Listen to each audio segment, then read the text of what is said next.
Hello guys, welcome back. നമ്മൾ ഇന്നുള്ളത് ചെന്നൈയിലാണ്. ചെന്നൈയിലെ സബർബൻ റെയിലിൽ കയറാൻ പോവാണ് കേട്ടോ. നമ്മുടെ ചെന്നൈ സെൻട്രൽ റെയിൽവേ സ്റ്റേഷൻ്റെ മുന്നിലുള്ള സ്റ്റോപ്പിൽ നിന്നാണ് കേട്ടോ നമ്മൾ കയറുന്നത്.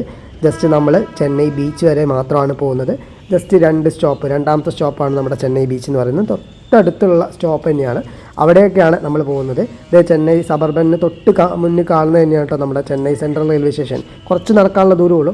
അങ്ങനെ നമ്മളിത് പോകാൻ പോവാണ്. ജസ്റ്റ് നമുക്ക് ടിക്കറ്റൊക്കെ എടുക്കണം. ആദ്യം ടിക്കറ്റൊക്കെ വളരെ കുറവാണ് കേട്ടോ. നമ്മളിപ്പോൾ രണ്ടാമത്തെ സ്റ്റോപ്പ് ആയതുകൊണ്ട് 5 രൂപ ടിക്കറ്റ് മാത്രമേ ഉള്ളൂ, അല്ലെങ്കിൽ 10 രൂപയാണ് കേട്ടോ ടിക്കറ്റ് വരുന്നത്. അങ്ങനെ നമ്മളിത് കയറാൻ പോവാണ്, റെയിൽവേ സ്റ്റേഷനിലോട്ട് പോവാണ്. ഇതാണ് നമ്മുടെ സബർബൻ റെയിൽവേ സ്റ്റേഷൻ എന്ന് പറയുന്നത്. തൊട്ടപ്പുറത്ത് പോകുന്നത് താമരത്തോട്ട് പോകുന്ന ട്രെയിനാണ് കേട്ടോ. അപ്പം 2 ട്രാക്ക് മാത്രമേ ഉള്ളൂ. ഇത് നമ്മുടെ എമു എന്ന് പറയുന്ന കാറ്റഗറിയിൽ വരുന്ന ട്രെയിനുകളാണ് കേട്ടോ. അതായത് ഇലക്ട്രിക്കൽ മൾട്ടിപ്പിൾ യൂണിറ്റ് എന്ന് പറയുന്ന കാറ്റഗറിയിൽ വരുന്നതാണ് എമു. അതേപോലെ മെമു ഉണ്ട്. മെമു എന്ന് പറയുന്ന main line electric multiple unit ആണ്. അതൊക്കെ നമ്മുടെ നാട്ടിലും കാര്യങ്ങളൊക്കെ ഓടിക്കാറുണ്ട്. പക്ഷേ ഇവരുടെ വ്യത്യാസം എന്ന് വെച്ചാൽ എമുവിന് സ്വന്തമായിട്ട് ഒരു ലൈൻ ഉണ്ടാവും, മെയിൻ ലൈനിൽ അവർ ഓടിക്കില്ല.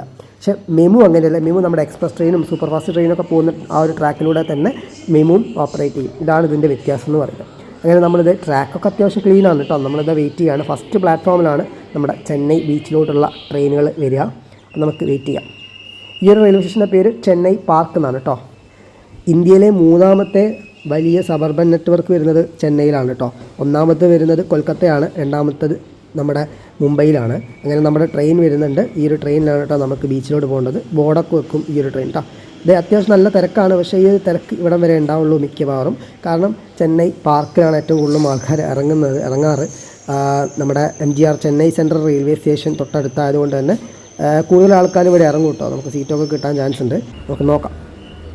എന്തായാലും നമുക്ക് സീറ്റൊക്കെ കിട്ടി.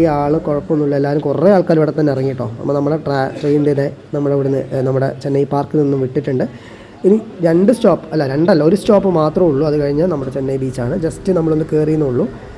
എമുവും മെമുവും കൂടാതെ ഡെമു എന്ന് പറയുന്ന ഒരു കാറ്റഗറി ഓഫ് ട്രെയിൻ കൂടെ ഉണ്ട് കേട്ടോ. ഡെമു എന്ന് വെച്ചാൽ ഡീസൽ ഇലക്ട്രിക് മൾട്ടിപ്പിൾ യൂണിറ്റ് എന്ന് പറയുന്നതാണ് കേട്ടോ. ഓക്കെ, അങ്ങനെ നമ്മളിത് യാത്ര തുടർന്നുകൊണ്ടിരിക്കുകയാണ്. ഏറ്റവും കൂടുതലും ചെന്നൈയിൽ ആളുകൾ ലോക്കലായിട്ട് യാത്ര ചെയ്യുന്ന ടൈപ്പ് ഓഫ് ട്രെയിനാണ് കേട്ടോ ഇത്. അത്യാവശ്യം കുറേ സ്ഥലങ്ങളിലോട്ട് ആക്സസ് ചെയ്യാൻ പറ്റുന്ന ടൈപ്പ് ഓഫ് ട്രെയിനാണ്. മെയിൻ ലൈനിലൂടെ ഒന്നും പോവില്ല. തൊട്ട് അപ്പുറത്ത് കാണുന്നതാണ് കേട്ടോ മെയിൻ ലൈൻ. ഇവർക്ക് സ്വന്തമായിട്ട് സബർബൻ നെറ്റ്വർക്കും കാര്യങ്ങളൊക്കെ ഉള്ളത് കൊണ്ട് തന്നെ നല്ല സ്പീഡിൽ പോകാനും പറ്റും. നല്ല സ്പീഡിൽ ട്രാവൽ ചെയ്യാൻ പറ്റുന്ന ടൈപ്പ് ഓഫ് ട്രെയിനുകളാണ് കേട്ടോ ഇത്.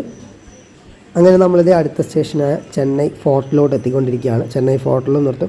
ജസ്റ്റ് ഒരു 5 മിനിറ്റ് നിർത്തുള്ളൂ കേട്ടോ. ജസ്റ്റ് 5 മിനിറ്റ് നിർത്തും, അപ്പം തന്നെ എടുത്തു പോകും. അങ്ങനെയാണ് കേട്ടോ ഇവരുടെ പരിപാടി. ആദ്യമായിട്ട് നമ്മുടെ ചെന്നൈയിൽ സ്റ്റാർട്ട് ചെയ്തത് 1931 ഏപ്രിൽ 2-നാണ് കേട്ടോ ഈ ഒരു എമു സർവീസ്. അതായത് ചെന്നൈ ബീച്ചിൽ നിന്ന് താമരത്തോട്ടാണ് കേട്ടോ ആദ്യമായിട്ട് ഈ ഒരു സർവീസ് ആരംഭിച്ചത്. പിന്നീട് പൊതുജനങ്ങൾക്ക് അത് തുടർന്നു കൊടുത്തത് 1931 മെയ് 11 മുതലാണ് കേട്ടോ. അന്ന് മുതൽ അത്യാവശ്യം നല്ല രീതിയിൽ തന്നെ യാത്രക്കാർ ഏറ്റെടുത്ത ഒരു ടൈപ്പ് ഓഫ് സർവീസാണ് കേട്ടോ ഈ ഒരു എമു. ഈ ഒരു എമു ഓടിക്കുന്ന ആൾക്കാരെ പറയുന്ന പേരാണ് മോട്ടോർമാൻ അല്ലെങ്കിൽ മോട്ടോർ വുമൻ എന്നൊക്കെയാണ് പറയുന്നത്. നമ്മുടെ ലോക്കോ പൈലറ്റ് എന്നുള്ള ആ ഒരു ഇതല്ല. ഇവരുടെ പേര് തന്നെ വ്യത്യാസമുണ്ട്. മോട്ടോർമാൻ അല്ലെങ്കിൽ മോട്ടോർ വുമൻ എന്നൊക്കെ പറഞ്ഞിട്ടാണ് നമ്മുടെ ഈ ഒരു എമു ഓടിക്കുന്ന ആൾക്കാരെ നമ്മൾ പറയാം. അങ്ങനെ നമ്മുടെ ഈ ഒരു ട്രെയിൻ ജസ്റ്റ് ഒന്ന് ആളെ ഇറക്കി അങ്ങ് എടുത്തു, അത്രേ ഉള്ളൂ. അതാണ് നമ്മുടെ പരിപാടി ഇതിൻ്റെ. അങ്ങനെ വണ്ടി എടുത്തുകൊണ്ടിരിക്കുകയാണ്. ഇനി അടുത്ത നമ്മുടെ മെയിൻ സ്റ്റോപ്പ് എന്ന് വെച്ചാൽ ചെന്നൈ ബീച്ചാണ്. ചെന്നൈ ബീച്ച് നമ്മുടെ ലാസ്റ്റ് സ്റ്റോപ്പാണ് ഈ ഒരു ട്രെയിനിൻ്റെ. തൊട്ടടുത്ത് ചെങ്കൽപ്പേട്ടയിലോട്ട് പോകുന്നൊരു ട്രെയിൻ പോകുന്നുണ്ട് കേട്ടോ. അതാണ് ഇവരുടെ സബർബൻ ലൈൻ എന്ന് പറയുന്നത് കേട്ടോ, ചെങ്കൽപ്പേട്ട. ഇപ്പോൾ കൂടുതലും ട്രെയിനുകൾ ചെങ്കൽപ്പേട്ട ചെന്നൈ ബീച്ച് അല്ലെങ്കിൽ താമരം ചെന്നൈ ബീച്ച് അങ്ങനെയൊക്കെയാണ് കേട്ടോ ഓടിക്കൊണ്ടിരിക്കുന്നത്. അത്യാവശ്യം നല്ല ആളുണ്ടാവാറുണ്ട് കേട്ടോ. നല്ല റഷുമാണ്. നമ്മൾ വൈകിട്ടൊക്കെ കയറുന്ന സമയത്തൊക്കെ അത്യാവശ്യം നല്ല റഷാണ് കേട്ടോ. അങ്ങനെ നമ്മളിത് ലാസ്റ്റ് ആൻഡ് ഫൈനൽ സ്റ്റോപ്പായ ചെന്നൈ ബീച്ചിലോട്ട് എത്തിക്കൊണ്ടിരിക്കുകയാണ്. ഈ ഒരു ട്രെയിനുകൾക്ക് സെപ്പറേറ്റ് ആയിട്ടുള്ള എഞ്ചിൻ്റെ ആവശ്യമില്ല കേട്ടോ. ഫ്രണ്ടിലും ബാക്കിലും ആയിട്ട് ബോഗികൾ തന്നെയാണ് കേട്ടോ എഞ്ചിന് ഘടിപ്പിച്ചിരിക്കുന്നത്. അങ്ങനെ നമ്മളിത് ചെന്നൈ ബീച്ച് റെയിൽവേ സ്റ്റേഷനിലോട്ട് എത്തിക്കൊണ്ടിരിക്കുകയാണ്. ഓരോ ബോഗികളുടെ സീറ്റ് എന്ന് പറയുന്നത് അത് ഡിഫറെൻ്റ് ആയിട്ടുള്ള രീതിയിലാണ് കേട്ടോ കൊടുത്തിരിക്കുന്നത്. സീറ്റിങ്ങും കാര്യങ്ങളൊക്കെ അത്യാവശ്യം നല്ല ഡിഫറെൻ്റ് ആയിട്ട് തന്നെയാണ് ഓരോ ബോഗികളിലും നമ്മുടെ എമുവിൽ ഉള്ളത്. ഇതും ഒരു എൻഡിങ് സ്റ്റേഷനാണ് കേട്ടോ. സബർബൻ ട്രെയിനിൻ്റെ എൻഡിങ് സ്റ്റേഷനാണ് നമ്മുടെ ചെന്നൈ ബീച്ച് എന്ന് പറയുന്നത്. അപ്പോൾ ഈ വീഡിയോ എല്ലാവർക്കും ഇഷ്ടപ്പെട്ടോ എന്ന് വിചാരിക്കുന്നു. ഇഷ്ടപ്പെട്ടാൽ തീർച്ചയായും ലൈക്ക് ചെയ്യുക, ഷെയർ ചെയ്യുക, സബ്സ്ക്രൈബ് ചെയ്യുക. അപ്പോൾ നമുക്ക് അടുത്ത വീഡിയോയിൽ കാണുന്നവരെ it's me Ashwin signing out. Bye bye.